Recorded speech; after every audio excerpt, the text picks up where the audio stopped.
It's that so what she hard to said were it's so hard to lies. question people with logic when you have so much admiration for them. Right. Where does your relationship stand with her now? So she has chosen for the majority of my adult life to be estranged. And when she filters in, she she's the same person. She causes a lot of turmoil. And then just Did like a you ever tornado, confront she her was. about this, or you just found peace within yourself and your own identity? No, they're I said earlier that I try to give people as much grace as I'd like to receive. Right. The one thing that I know in getting older is that I opt for not banging my head up against a brick wall. There are some things that you just Yes. have to know and accept that are real and true for other people, and that you're not going to change them and you're not going to make them somebody different. And I no longer require her to be anybody different than who she is. Right. So in thinking about your story, it made me think about my. I had this experience as a child where I had an older dad than I guess the majority of my classmates, and I never even thought about my dad's or my parents' age. Mm. My dad was much older, and he came to pick me up, and I was just more excited that he came to pick me up because he stayed out of state, and I was so offended that I had to think about it.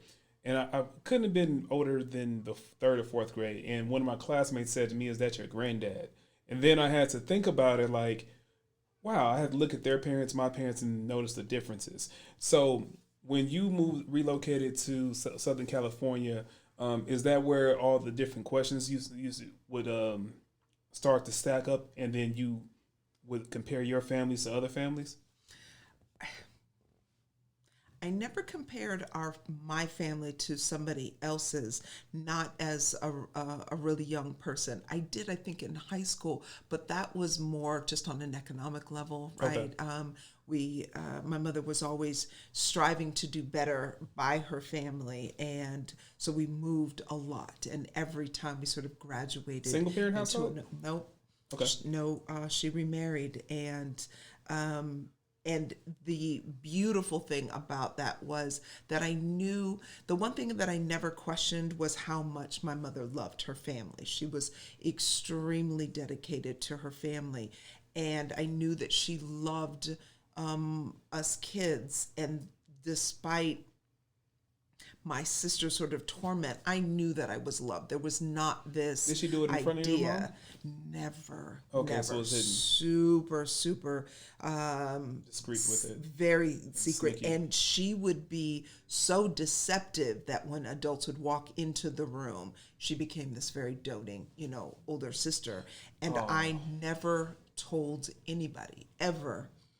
And and so when you know, because she's 7 years older than me, she left the house when I was, still in elementary school. And that part made it so much easier to sort of, become my own, just independent of her and not walking sort of in her shadow and mm-hmm. wanting to be, her. And yet I was floundering because we lived in all white neighborhoods and went to all white schools. And so there was nobody that ever looked like me.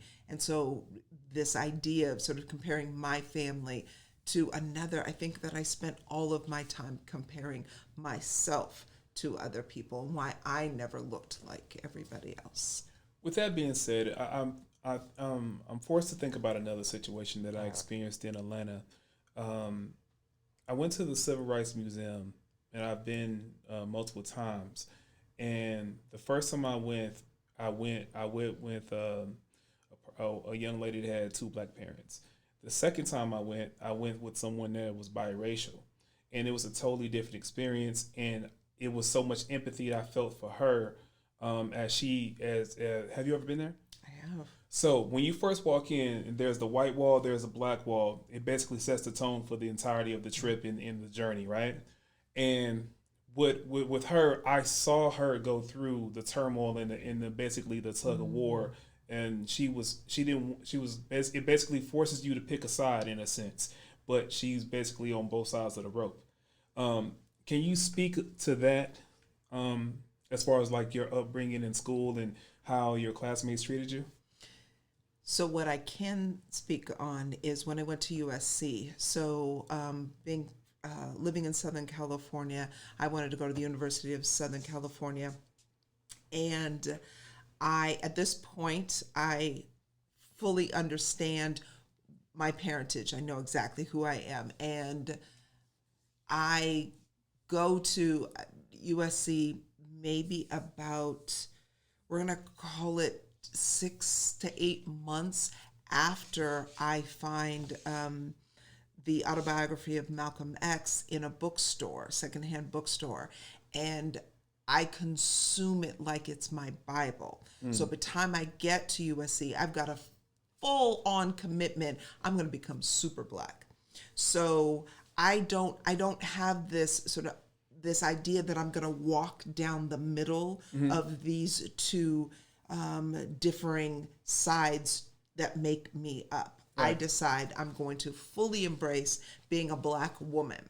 And so I got these big dookie braids in my hair, this big ring in my nose, and I joined the new Black Panther Party, and I embrace all things that encompass what it means to me at that point, of being 19, 20, of being what I perceive a black woman to be. Right.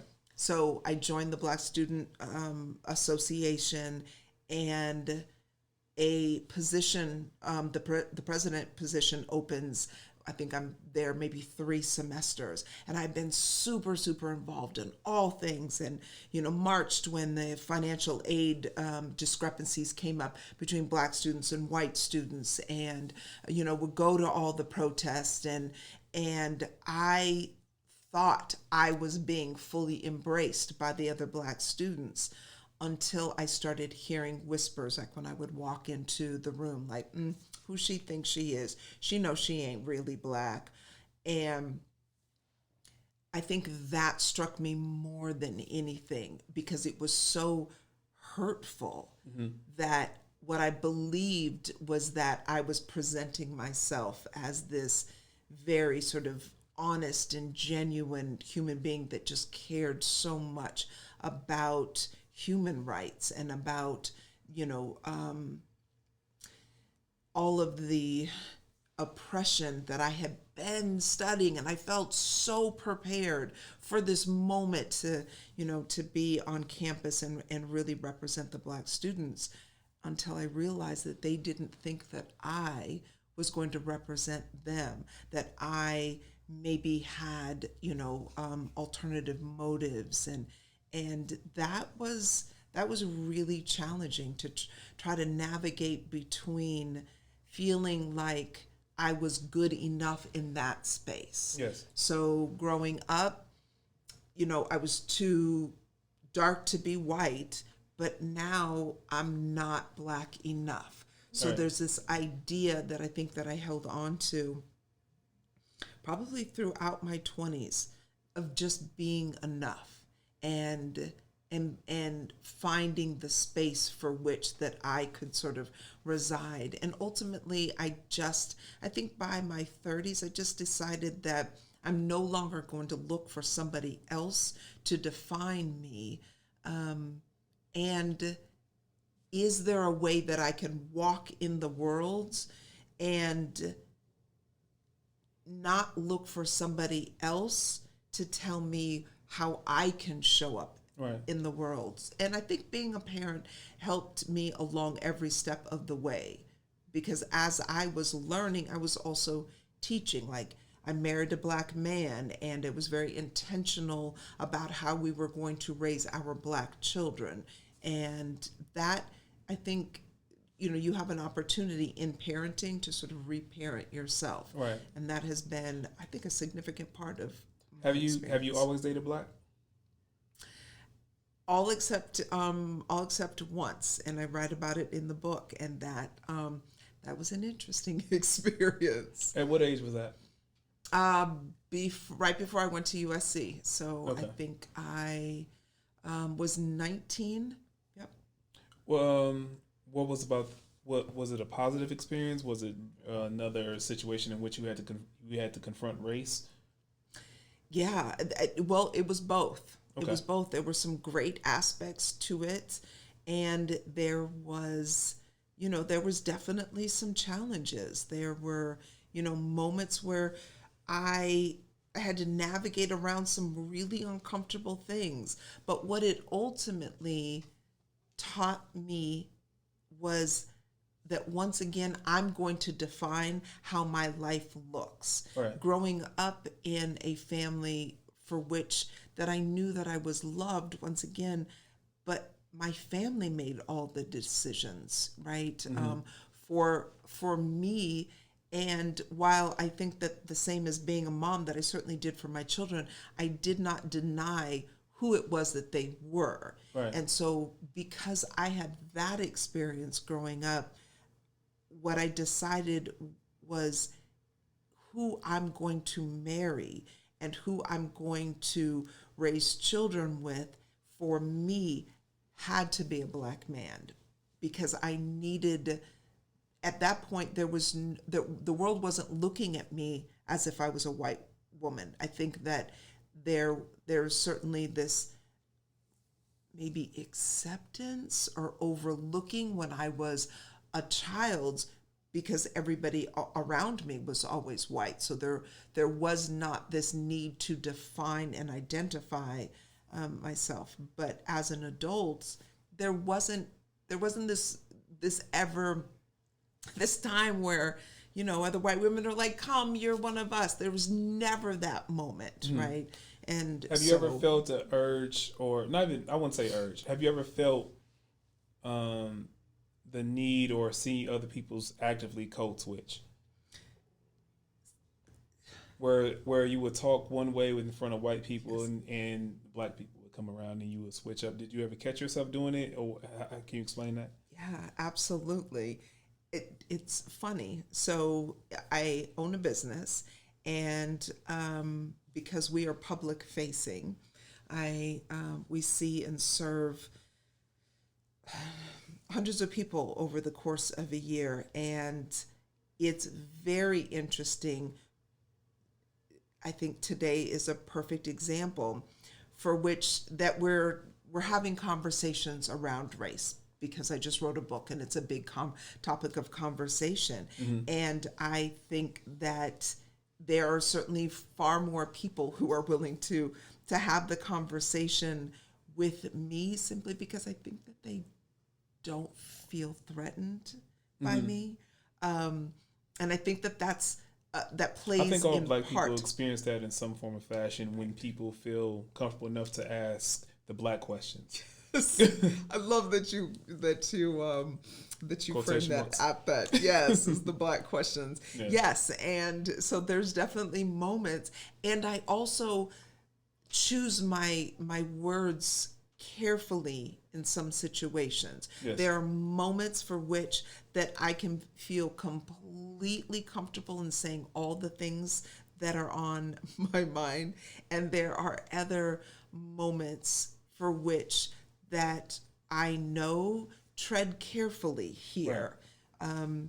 And also, I'm a believer that you don't know from whence people come. You don't know their path. You don't know their journey. And what brought them here to this moment might not be a story that looks like yours, Right. even if the person does look like you. But in going to USC, when I decided that I no longer wanted to go in the direction of my original major, I could not get anybody in administration to understand that I wanted a major for which that they did not offer on their campus, which was African American Studies, and needing to ask white people if I could study Black people seemed ridiculous to me.